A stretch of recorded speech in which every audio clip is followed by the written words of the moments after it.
plus bas que moi, toujours plus bas que moi, se trouve l'eau.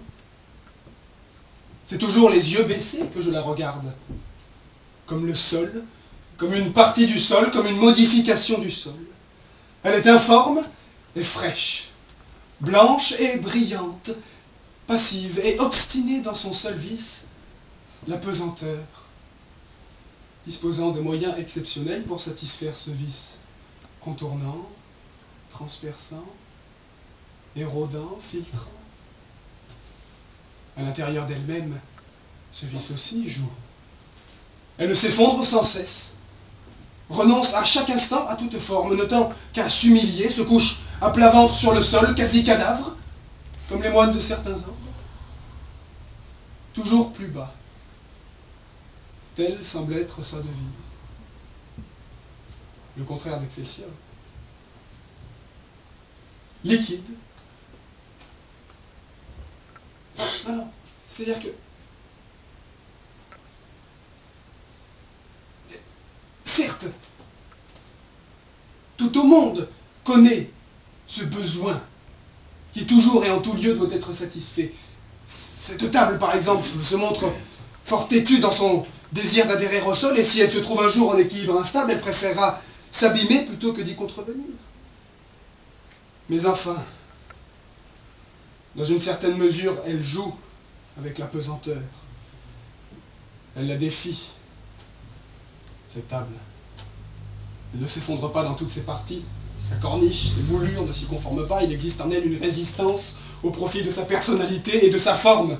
Liquide est par définition ce qui refuse toute forme pour obéir à la pesanteur, ce qui préfère obéir à la pesanteur plutôt que maintenir sa forme, et qui perd toute tenue à cause de cette idée fixe, de ce vice, de ce scrupule maladif qui le rend tantôt rapide, précipité ou stagnant, rapide, amorphe ou féroce, amorphe et féroce, térébrant par exemple, rusé, filtrant, contournant, si bien que l'on peut faire de lui ce que l'on veut et conduire l'eau dans des tuyaux pour la faire ensuite jaillir verticalement afin de jouir enfin de sa façon de s'abîmer en plus.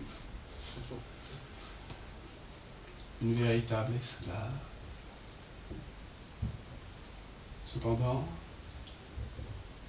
le soleil et la lune sont jaloux de cette influence exclusive, et ils essaient de s'exercer sur elle lorsqu'elle se trouve offrir la prise de grandes étendues, surtout si elle y est en état de moindre résistance, dispersée en flaques minces.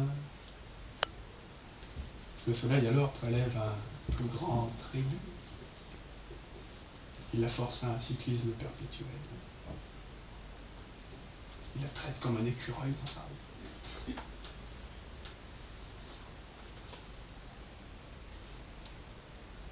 L'eau m'échappe,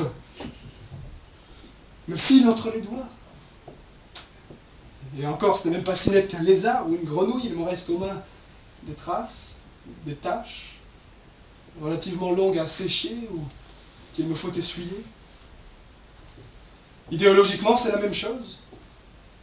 Elle m'échappe, échappe à toute définition, mais laisse sur ce papier et dans ma voix des traces, des taches informes. Inquiétude de l'eau. Inquiétude de l'eau. Sensible au changement de la moindre déclivité.